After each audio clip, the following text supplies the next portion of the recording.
Livro Desafiando os Limites da Fé. Autor, Irmão André. Narrado por Valquíria em nosso canal Declarando Vida. Capítulo 8. Os Filhos da Revolução. Muitos anos haviam se passado desde a última visita à América Latina, e a região sofrera muitas convulsões nesse período. No final dos anos 70 e início dos 80, a Revolução Marxista, que começara em Cuba, se espalhava para outros países e por boas razões. A absoluta pobreza, as ditaduras corruptas e a ausência de lei e ordem haviam criado abismos enormes entre ricos e pobres, privilegiados e oprimidos, esquerda e direita. Apoiados pela União Soviética, Fidel Castro e outros revolucionários forneciam, ou mais frequentemente impunham, aquilo que muitos consideravam uma alternativa viável. Infelizmente, a violência e a repressão dos líderes esquerdistas se provaram indistinguíveis das dos regimes de direita. Acompanhando as notícias e ouvindo as histórias de amigos do Portas Abertas da América Latina, eu soube que era o momento de voltar. Queria ver por mim mesmo o que acontecia por lá. E, acima de tudo, queria descobrir como a igreja estava reagindo. Que mudanças haviam ocorrido desde a minha visita nos anos 60? Será que os crentes ainda sofriam pela causa de Cristo? Que tipo de alternativa eles estavam oferecendo? Assim, no início dos anos 80, visitei a maioria dos países da América Central e do Sul. Vi a intranquilidade social e política, os governos de esquerda e direita, estáveis e instáveis, e constante presença militar ou paramilitar, a inflação de 3 dígitos e a devastadora pobreza. Conversei com guerrilheiros de esquerda e extremistas de direita. Também encontrei-me com cristãos em todos os lugares que visitei, ouvindo suas histórias e oferecendo encorajamento. No Brasil, por exemplo, encontrei uma florescente igreja evangélica, estimada na época em 20 milhões de pessoas, perto de 30 milhões hoje. Muitas delas são pentecostais, o grupo cristão de crescimento mais veloz na América Latina. Queríamos encorajá-los a lembrar-se da igreja sofredora do seu próprio continente e de todo o mundo. O Brasil, porém, era mais exceção que regra. Na maioria dos países que visitei, alguns crentes haviam sofrido formas brandas de perseguição, enquanto outros passaram por tortura e prisão, nas mãos tanto da esquerda quanto da direita. As igrejas da América Latina reagiram de formas diferentes à ameaça revolucionária. Algumas se dispersaram ou foram fechadas pelos detentores do poder, fossem esses quais fossem. Algumas que se recusavam a endossar tanto a direita quanto a esquerda foram perseguidas pela falta de apoio. Outras sentiram-se compelidas a tomar partido, e determinados pastores e padres identificaram-se publicamente com a esquerda ou a direita. Um dos mais conhecidos desses sacerdotes foi o arcebispo católico Oscar Romero, assassinado em 1980 pelas suas ligações à esquerda. Visitei o local de El Salvador, onde as milhares de pessoas que se haviam reunido para o velório acabaram surpreendidas pela artilharia das metralhadoras direitistas.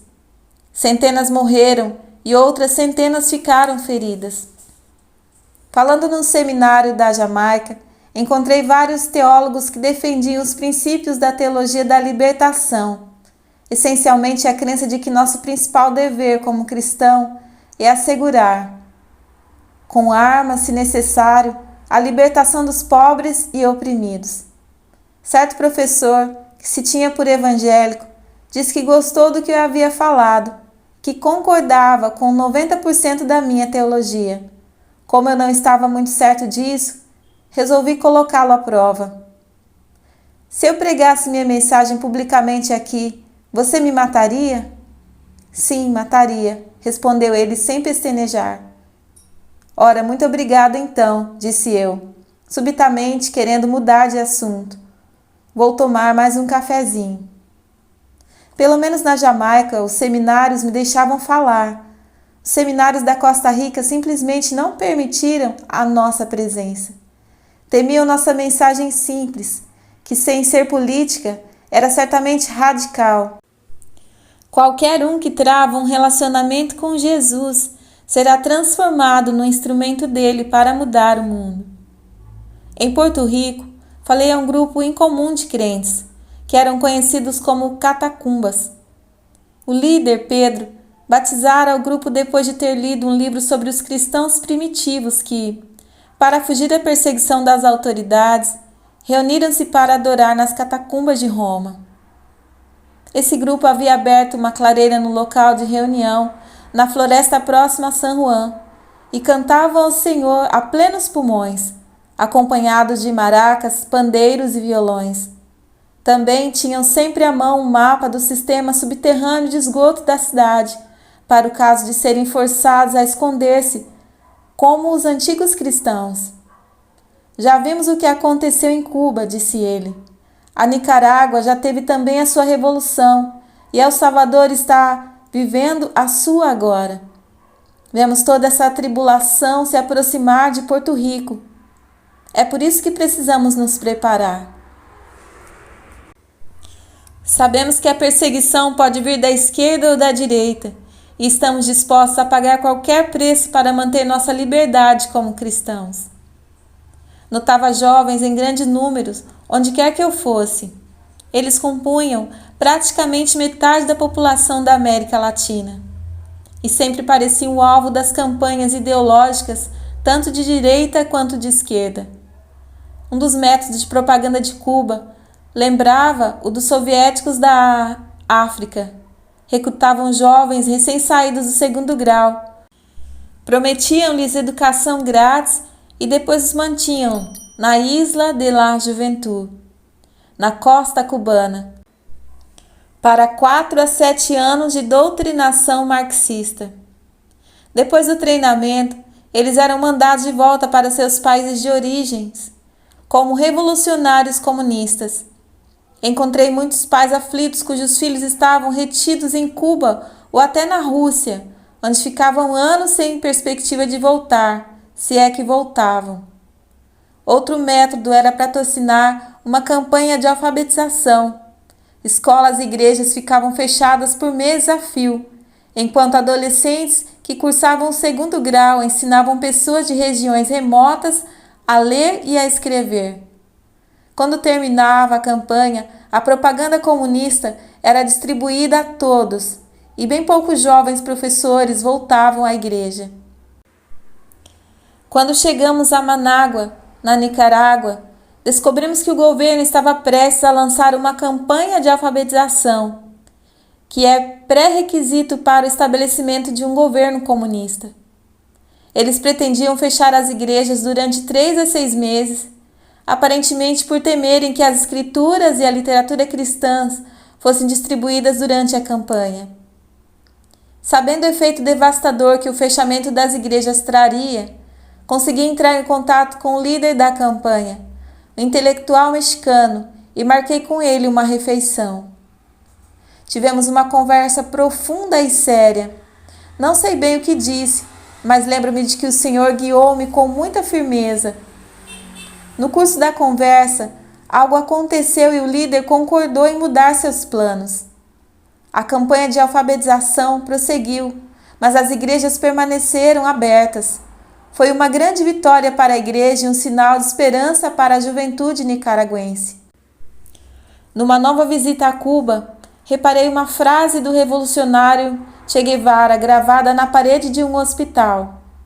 Se essa revolução não pretende mudar as pessoas, então não estou interessado. Minha primeira reação foi achar que aquilo soava quase como uma citação do Novo Testamento. Mas depois de estudar seus escritos, percebi que Che Guevara tinha algo diferente em mente. O ódio é um elemento da luta. o ódio inflexível do inimigo, que leva a pessoa além das suas limitações naturais e transforma num mecanismo mortífero eficiente, violento, seletivo e frio. É assim que nossos soldados precisam ser. Um povo sem ódio não pode vencer nosso brutal inimigo. Suas palavras me fizeram imaginar quando é que ousaríamos declarar publicamente que ninguém pode ser usado por Deus nem levar paz a lugar nenhum do mundo, a menos que tenha paz no coração. Não podemos ser solução se continuamos parte do problema. Às vezes parecia-me absolutamente impossível encontrar soluções realistas para os problemas enfrentados pela América Latina. A maior esperança, sentia eu, era transmitir nossa mensagem aos jovens. E que mensagem era essa? A de que o amor, a compaixão, a misericórdia de Jesus Cristo abrangem tanto a direita quanto a esquerda, e que somente por meio dele haverá paz duradoura. Quando as pessoas permitem que Jesus as transforme completamente, tornam-se parte da maior revolução da face da terra.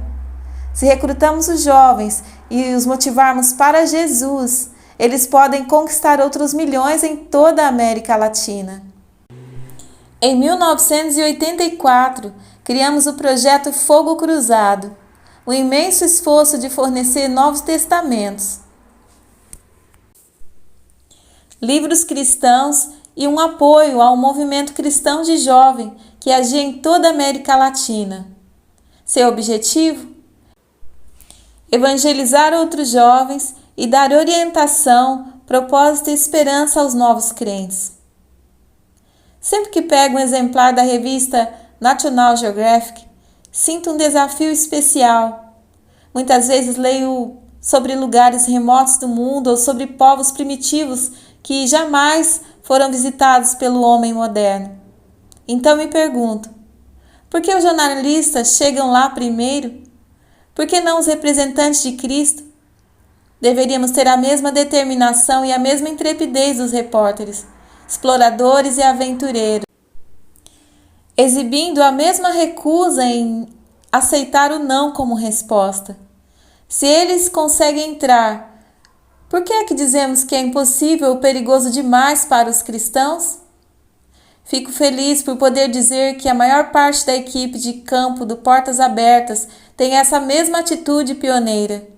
Eles são destemidos, vão a qualquer lugar. Hoje, Richard Luna é nosso desbravador na América Latina.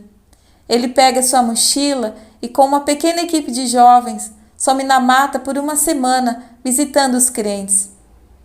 Já foi a vilas peruanas habitadas somente por esposas e crianças. Todos os homens haviam sido raptados ou mortos. Na guerrilha peruana já morreram entre 20 a 30 mil pessoas, incluindo 700 líderes evangélicos.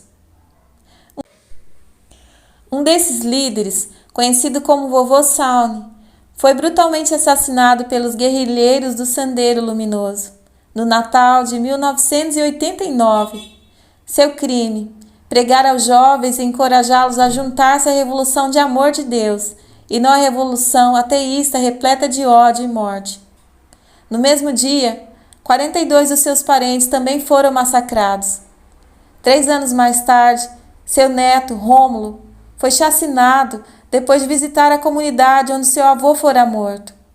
Rômulo, ganhador do primeiro prêmio de liberdade religiosa da Fraternidade Evangélica Mundial, trabalhou como principal tradutor da Bíblia para a sua língua materna, o Quichua de Ayacucho.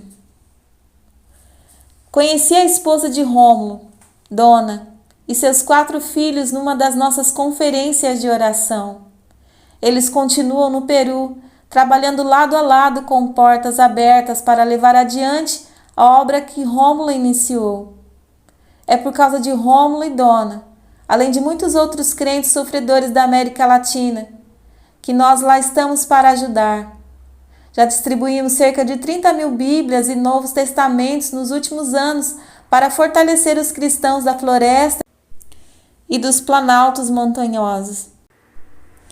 E agora estamos enviando as equipes Ágape, brigadas montanhesas do pessoal do Portas Abertas e de voluntários da região para levar o amor de Deus àqueles que sofrem em áreas remotas. Acredito que essas equipes nos dão um vislumbre de como a igreja latino-americana irá alcançar seus povos nativos no futuro. Mas ainda há muito risco.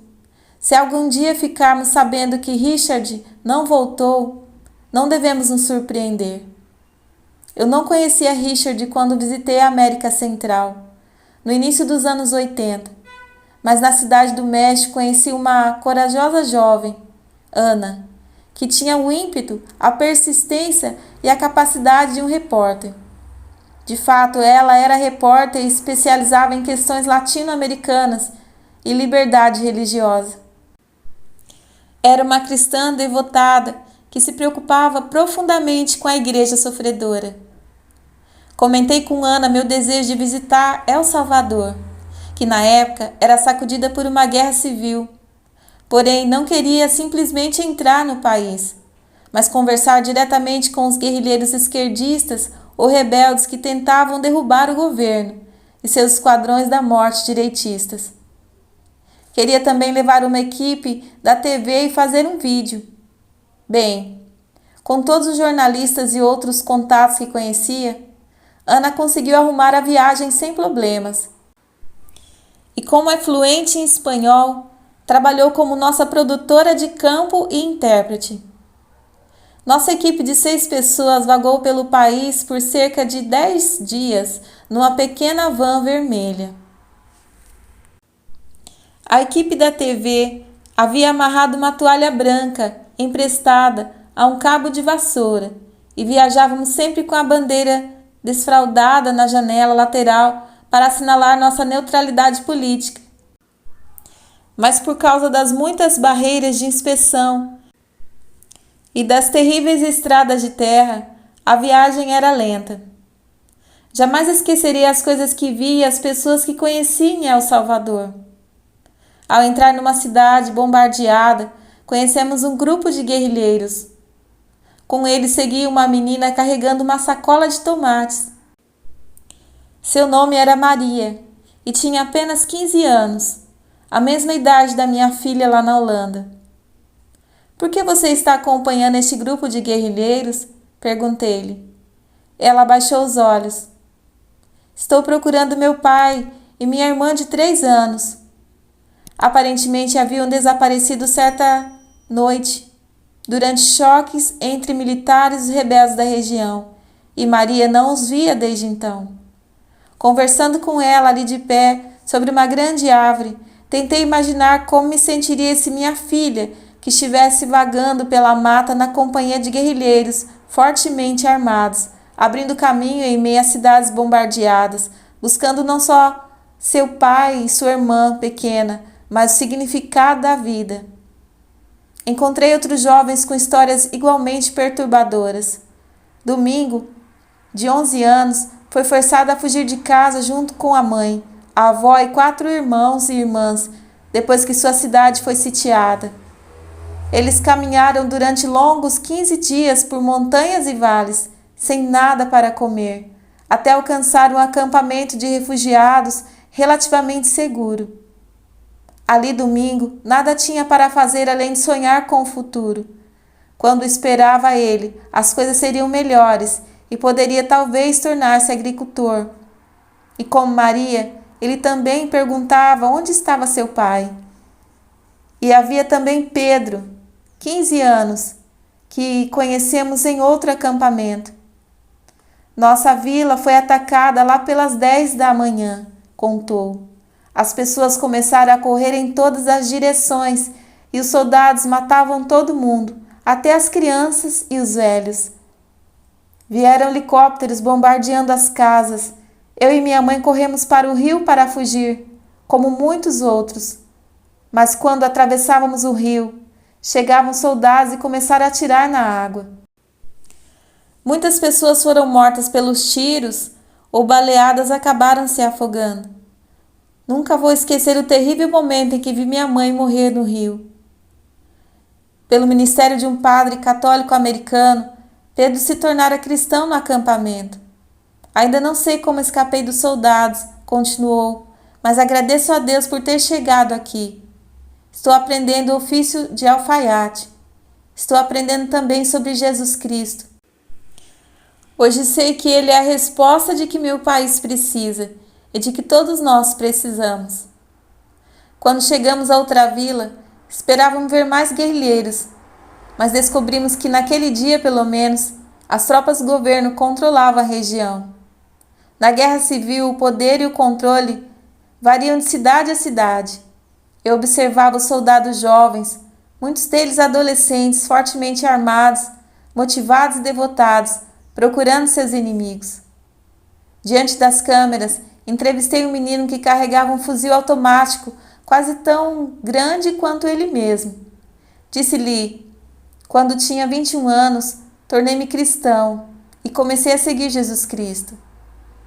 Ele disse que não conhecia bem Jesus nem a Bíblia. Jesus também quer que sejamos soldados do seu exército, disse eu, porque temos de lutar contra o pecado do mundo e o pecado é também injustiça. Jesus veio para tirar o pecado, tanto dos nossos corações quanto do mundo. Sabe, a Bíblia seria uma arma muito melhor para conquistar o mundo do que bem isso aí que você está carregando. Porque ela muda as pessoas, e quando muitas pessoas mudam, o mundo muda também. Ele apenas me lançou um sorriso tímido, provavelmente porque estava sendo filmado. Um dos meus encontros mais memoráveis foi com Alberto, comandante de um grupo de rebeldes que havia tomado totalmente determinada cidade.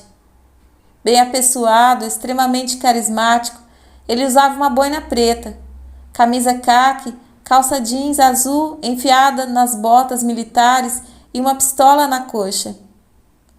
2 guarda-costas não desgrudavam dele, com metralhadoras calibre 50 e bandoleiras trançadas no peito. Também reparei que Alberto usava 2 relógios. Se um para, ainda tem o outro para saber as horas, disse. Obviamente era uma pessoa bem treinada e disciplinada.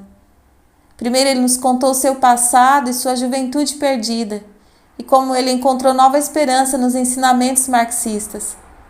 Depois do treinamento em Cuba, com direito até ao encontro com Fidel Castro, voltou ao seu país com um verdadeiro senso de propósito, pois acreditava ele, a revolução traria justiça à vida em El Salvador. Impressionou-me esse jovem inteligente e achei que seu zelo revolucionário daria um trecho interessante do vídeo. Alberto, disse eu, gostaria de entrevistá-lo diante das câmeras, mas sobre uma condição importante. Você precisa falar a verdade. Vou lhe fazer uma pergunta e quero que você me olhe bem nos olhos e diga a mais absoluta verdade, de homem para homem. Concorda? Ele refletiu por um momento e olhou em volta. Certo, vou lhe dizer a verdade, disse. Algo em mim dizia que ele estava sendo sincero. A equipe ligou o equipamento de filmagem. Então, encarando Alberto, fiz minha primeira pergunta. Essa revolução é de vocês ou é importada? Não creio que ele estivesse preparado para a pergunta tão direta. O modo como ele me responderia teria importância crucial e ele sabia disso. Veio um silêncio constrangedor. Ele olhou em torno, talvez para ver quanta gente podia ouvi-lo. Continuei a encará-lo e as câmeras continuavam gravando. O homem, que no instante ainda transpirava tamanha força e confiança, parecia agora bem vulnerável. Finalmente ele se virou e me olhou bem nos olhos, como havia prometido, respondendo: é importada. Que tremenda confissão, especialmente para alguém de posto tão elevado na hierarquia na guerrilha. Por alguma razão, quando ele se viu confrontado com uma espécie de prova dos 9, não pôde mentir. Com essas 2 palavras, ele revelara a verdadeira essência da revolução. Era fabricada, a estava sendo imposta às pessoas. Sempre preguei e pratiquei que devemos ir às pessoas que precisam de Jesus Cristo, antes que ela abrace ideologias perniciosas e depois voltem até nós com violência ou condenação. Sim, isso significa correr o risco de cruzar fronteiras, mas é algo inerente à grande comissão. É por isso que numa hora eu conversava com soldados do governo e na outra com guerrilheiros como Alberto, no mesmo país, no mesmo conflito. Mas não pôde haver vencedores de fato, pois bombas e balas não representam a verdadeira guerra. Essa guerra é espiritual, uma guerra sobre aquilo em que as pessoas creem, sobre o que dizem, o que fazem, sobre aquilo por que se dispõem a morrer. Isso decide o resultado de uma guerra. E a única forma de vencer uma guerra espiritual é com a espada do Espírito, a palavra de Deus, e com o próprio Verbo, Jesus Cristo, o Príncipe da Paz. Como parte dos seus deveres de repórter, Ana passou muito tempo no México, trabalhando com igrejas e comunidades cristãs que sofriam perseguição. Oficialmente havia liberdade religiosa, mas no plano local, algumas igrejas e grupos evangélicos, principalmente nas regiões rurais, eram alvos de molestamento e até violência. Isso acontece ainda hoje. No estado mexicano de Chiapas, por exemplo, mais de 30 mil crentes foram expulsos das suas terras por causa da fé evangélica em Cristo. As autoridades da cidade de San Juan Chamula se recusam a permitir que os crentes construam sua própria igreja. Ana ouvira algo a respeito de uma vila rural no estado de Puebla. A igreja evangélica enfrentava ali tremenda opressão nas mãos das autoridades locais da paróquia católica, que eram íntimos aliados.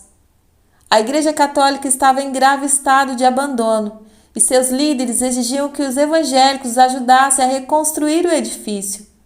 Os evangélicos responderam educadamente que não tinham tempo nem recursos para investir numa igreja na qual não adoravam. Como se recusavam a se curvar diante do poder informal da cidade, os evangélicos acabaram acusados de reacionários e agitadores. Foram ameaçados, intimidados e sujeitos a atos cabais de violência. Sua própria igreja já fora destruída e reconstruída 3 vezes em apenas 2 anos. As casas dos cristãos eram atacadas e até incendiadas. Suas lavouras eram destruídas e seus animais roubados. Viviam sob constante cerco e molestamento. Ana enviou um mensageiro à cidade com uma carta para os líderes evangélicos. Escreveu que estava preocupada com eles e que gostaria de entrevistá-los.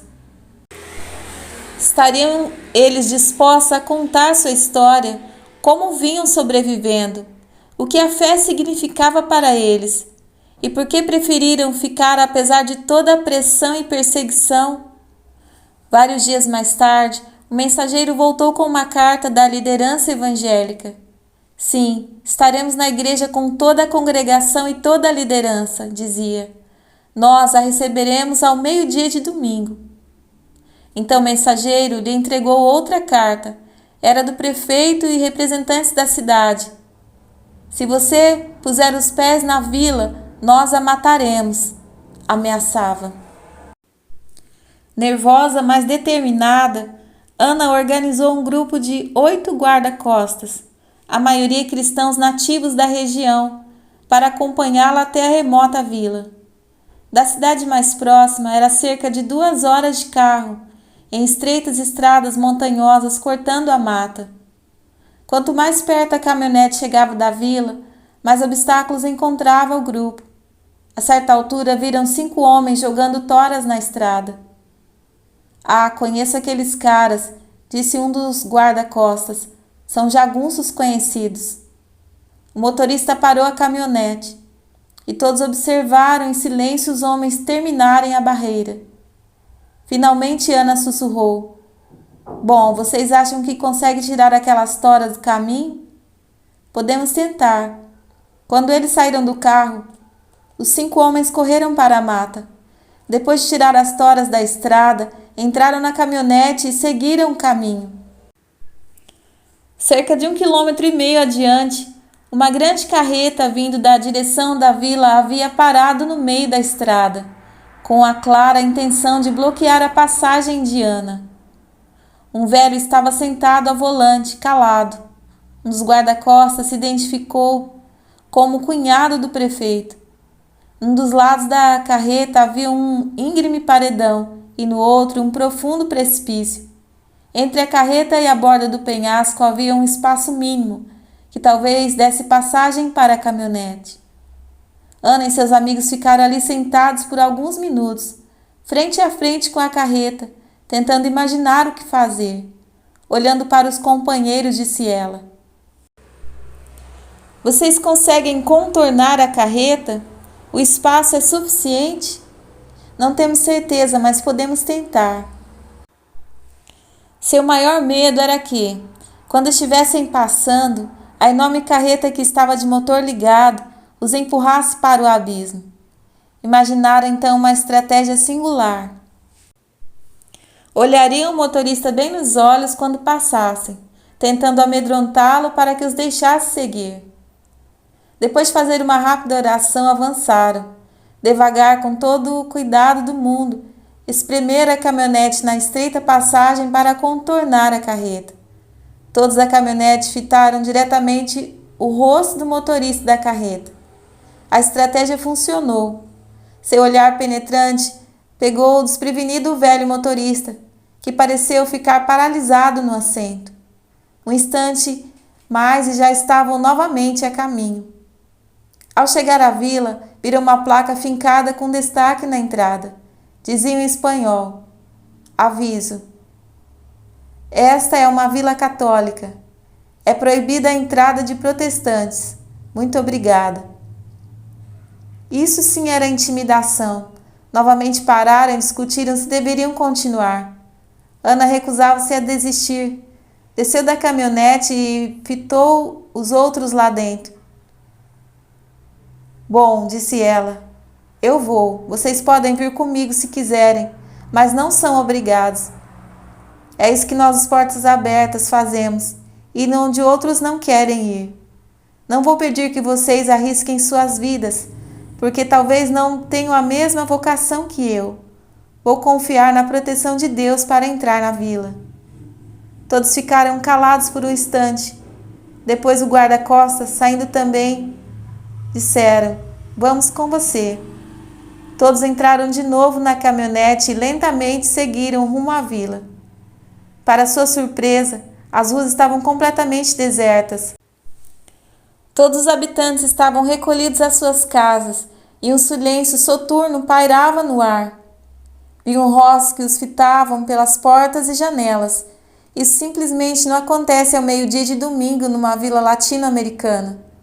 Parecia um confronto final num daqueles filmes de faroeste americano.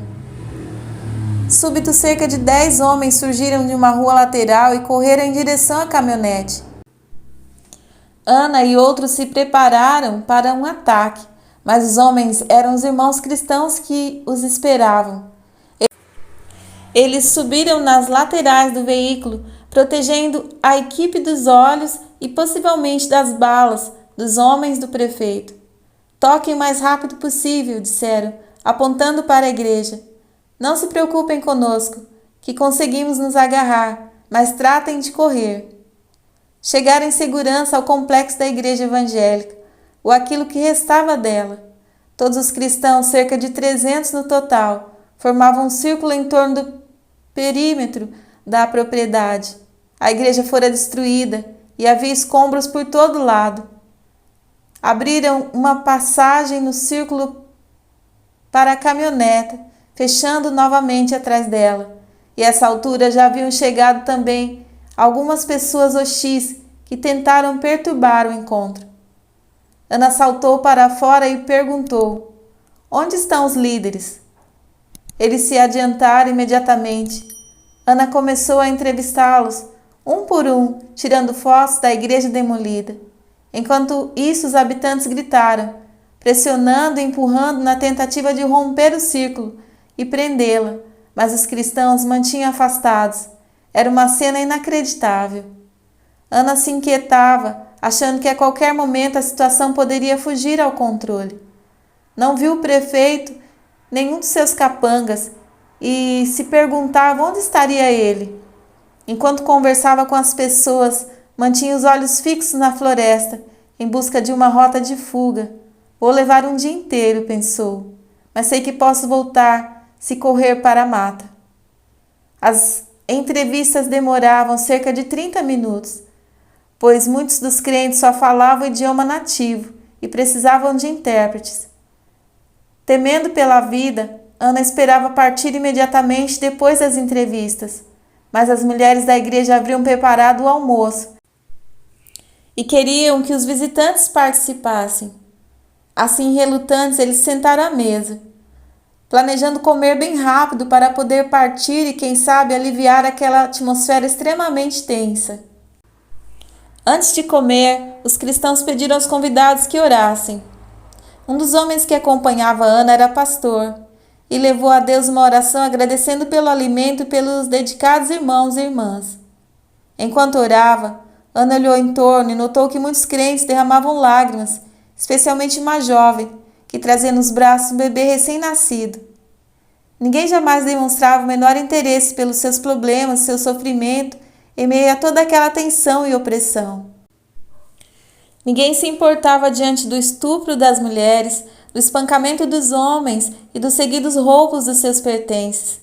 Ninguém parecia se preocupar com o fato de eles seguidamente serem obrigados a reconstruir sua igreja e suas vidas a partir do zero.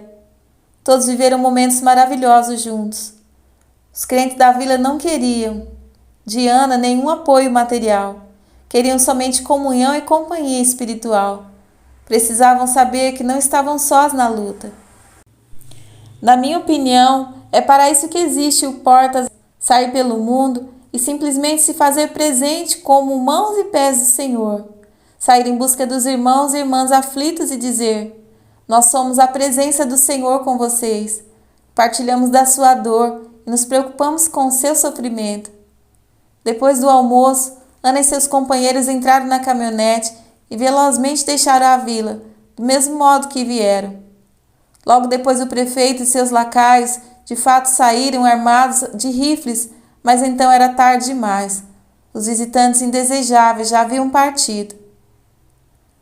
Há um adendo interesse a essa história. Um ano depois, Ana voltou à cidade do México e almoçava com o pastor responsável pela sua ida àquela vila. Sabe o que? Disse ele. Lembre-se daquela vila de Puebla que visitamos, onde eles ameaçavam nos matar se entrássemos? Como poderia esquecer? Disse Ana. Acho que você se interessaria por saber o seguinte, continuou ele.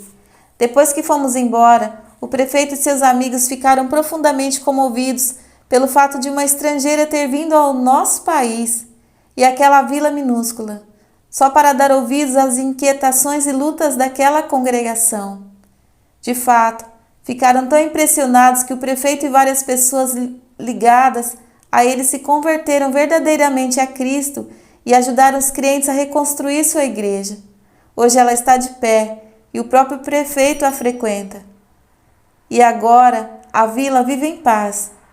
E tudo porque alguém foi até lá e disse: eu me preocupo com vocês. Não gosto de ver vocês sofrendo e represento muitos outros cristãos que também não gostam. Estamos do seu lado como irmãos na fé. Refletindo sobre as suas experiências em Puebla, em toda a América Central, disse Ana: qualquer um podia ter feito o que eu fiz. Qualquer um que esteja disposto a fazer o que Deus mandou fazer, que confie na proteção de Deus. Muita gente disse que eu tive muita coragem durante os anos que passei na América Central, mas não foi nada disso.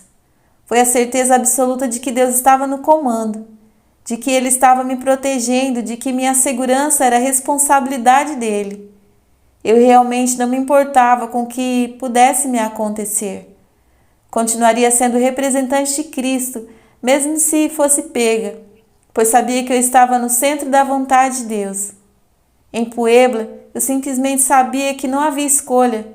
Não iríamos dar as costas e abandonar aquela vila. 7º passo: estabeleça seu perfil de cristão. Certo dia, eu e meu assistente Johan Campangen jantávamos num restaurante em Manila. Além do tinir dos pratos, ouvíamos o ruído de vários aparelhos de ar-condicionado, mas ainda assim o ambiente estava bem quente. Por fim, Johan chamou o garçom. "O sistema de ar-condicionado não está funcionando?" perguntou Johan. "Sim, senhor", respondeu o homem com um sorriso constrangido. "Funcionando está, só não está fazendo efeito." Muitos cristãos são assim. Cremos em Jesus, frequentamos a igreja regularmente e permanecemos fiéis, mas não estamos exercendo muita influência sobre o mundo que nos cerca. Funcionamos, mas não fazemos efeito. E, no entanto, Deus nos convoca a fazer a diferença, a ser o sal da terra. Da mesma forma, muitos que alcançaram o 6º passo, a presença, não avançaram além. Pisaram fisicamente solo pagão e, quem sabe, até espalhado um pouco de boa vontade, mas não anunciaram serem cristãos. O problema é que, se não progredimos nos nossos esforços evangelizadores, começamos a estagnar. É por isso que precisamos não só meramente nos fazer presentes, mas sim estabelecer ativamente o que chamo de perfil. Por perfil, quero dizer que todos nós pertencemos a Jesus Cristo. Em algum momento nos tornaremos visíveis como tais, para que o mundo saiba quem é Jesus. Devemos sair a público e nos dar a conhecer. Não agiremos todos do mesmo modo, nem no mesmo ritmo, mas o próprio Deus irá conduzir cada circunstância rumo a tal propósito. Um bom exemplo dessa evangelização de perfil é o de José, no livro de Gênesis. Depois de ser vendido como escravo para os egípcios pelos próprios irmãos, José agarrou-se à sua fé no Deus de Israel.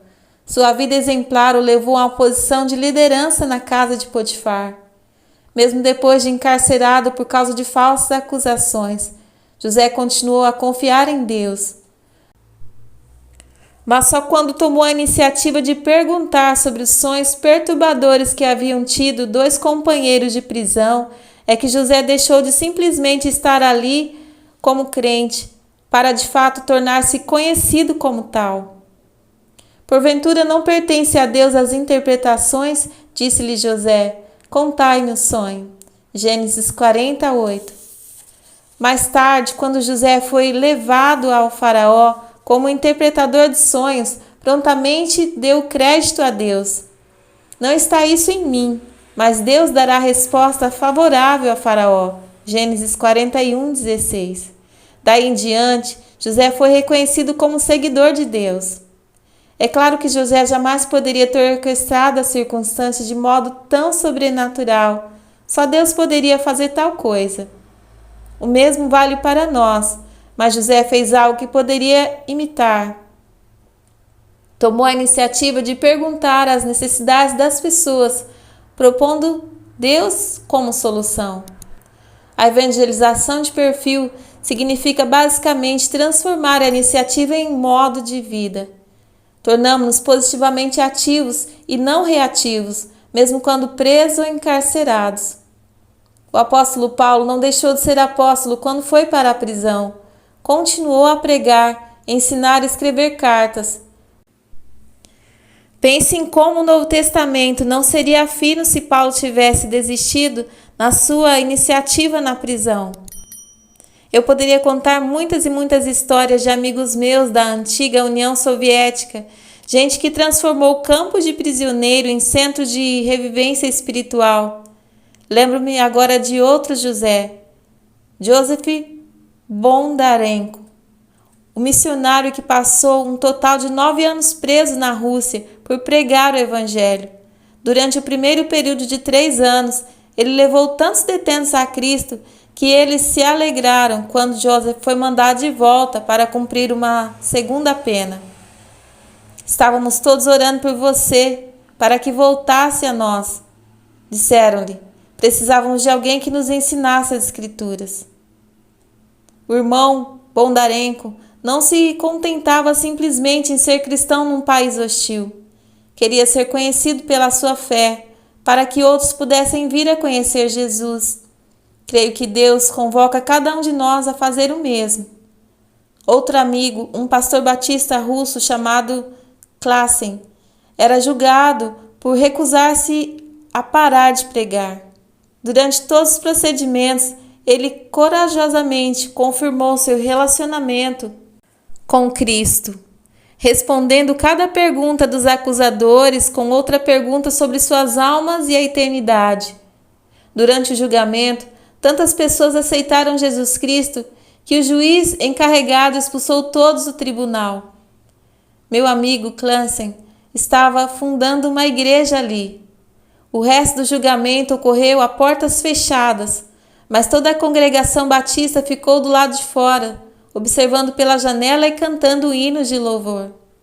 Klassen foi grandemente encorajado e continuou a pregar. É isso que acontece quando damos o passo seguinte. Não apenas nos fazemos presentes, mas estabelecendo um perfil. Outro elemento no processo de tornar-se conhecido pela fé se encontra no final da história de José, em Gênesis 47. Depois de acomodar sua família no Egito, ele apresenta seu pai a Faraó. Ali, segundo a narrativa, Jacó abençoou Faraó. E não é exatamente isso que deve ser a fé cristã? Abençoar os outros, cristãos ou não? Deus nos chamou a ser bênção para o mundo, luz na escuridão, sal da terra. Saiba, porém, que quando Jesus diz que somos o sal da terra, ele não está falando de números nem estatísticas. Estabelecer um perfil não significa necessariamente tornar-se maioria. Antes, Jesus fala de nossa influência sobre o mundo. Apesar de todos os relatos que eu vi e ouço sobre os milhões de almas que estamos conquistando em todo o mundo e das projeções de que por volta de 2000 teremos alcançado cada pessoa da terra com o Evangelho, a Igreja Cristã parece hoje exercer menos influência sobre a sociedade do que em qualquer outra época da história. Assim, em vez de nos preocupar com números, é melhor que nos ocupemos de sustentar nossas palavras com um modo de vida que os outros reconheçam como próprio de Jesus. Com esse tipo de perfil, podemos provocar reais transformações no mundo.